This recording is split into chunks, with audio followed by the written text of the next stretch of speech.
Si Carlos Yulo na naman ang nasa news page ko ngayon sa Facebook Aba, tigilan nyo na yan. Bawat bukas ko ng Facebook, number 1 palagi yung talambuhay ni Kaloy sa mga Yulo family Ano ba pakialam mo? Tigilan nyo na yan. Maawa naman kayo sa mga katulad kong chismoso at chismosa. Ilang araw na kami walang tulog kakabantay sa buhay nyo. Napupuyat din kami kakaantabay sa buhay nyo Huwag magsalita na ganyan. Ganito kasi yan, idol. Ano mo, una, idol naman talaga kita Wala ka pa sa Olympics, idol na kita. Huwag yung intindi ito, pilipitan dila nito. Pero yung ginawa mo sa nanay mo, ekis ka sa akin. Yung nanay mo, kahit ano pa ang ginawa niyan, lalo pat yan ay tungkol lang sa pera, kahit ano pa kasama yan, bandang huli, nanay mo pa rin yan. Wala ka na mga gawa doon. Ngayon, ang gagawin mo, humingi ka ng tawad sa kanya o suyuin mo siya. Alam nga namang siya ang manunuyo sa'yo, hindi naman maganda yon. Sabihin na natin kumuha talaga si mama mo ng pera sa'yo o kinuhanan ka ng pera niya. Pero, ang galing! Ang galing! pera lang yan kaya mo pagkitain yan Paano masabi? Yung pamilya, habang buhay mo na yan kasama dapat. Siguro, ang gawin mo, mag-adjust ka. Pwede namang sabihin mo sa nanay mo, ma, ako na maghahawak ng pera ko kasi baka kung saan mo naman gagastusin. Ganun lang. Nakukuha yan sa magandang pag-uusap, lalo pat magulang mo naman yan. Tsaka isa pa, matatanda na yan. Masyado ka naman talagang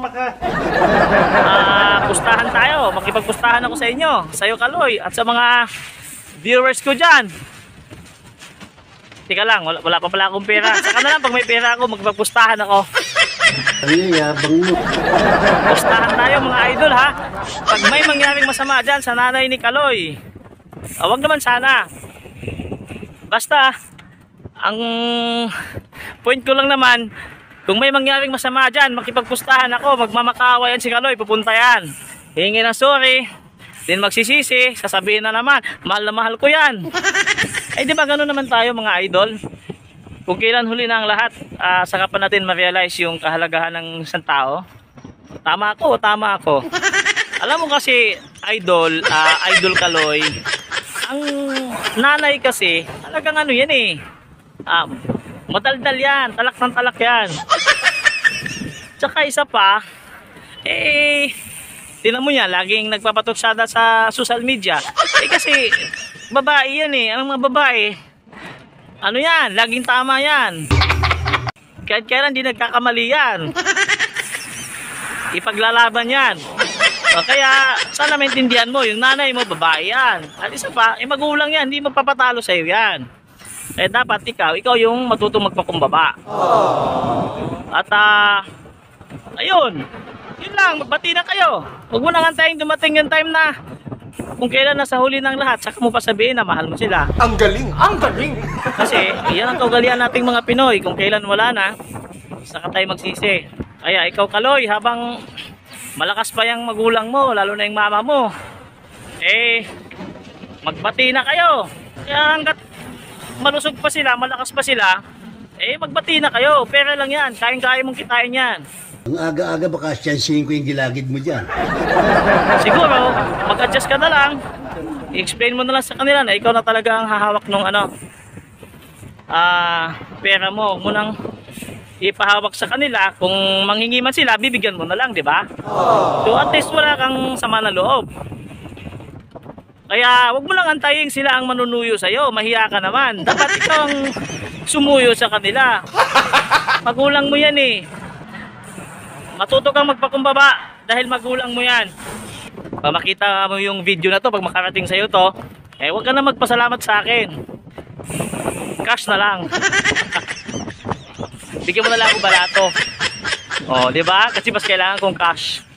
Yung thank you, wala na yan. Hiya mo na yun. Cash. Yun na lang, mas kailangan ko yun. Di ba, ilayo mo sa akin to. Ayoko makita ito. Saka tungkol naman kay Chloe. Wala naman akong makitang masama kay Chloe. Yung sinasabi nilang gold digger, tingin ko naman, opinion ko, hindi naman kasi bago naman nagka-milyon si Kaloy naging sila na. magsyuta na sila pagka wala pang pera si Kaloy, magsyuta na yan. Kaya bakit natin masasabi na gold digger? Siguro, mga inggit lang yun. Hoy! Natutulog ako! Nagising ako sa mga radyo! Siguro, may ugali din si Chloe kasi siya ang sumasagot dun sa nanay niya pag may putusada.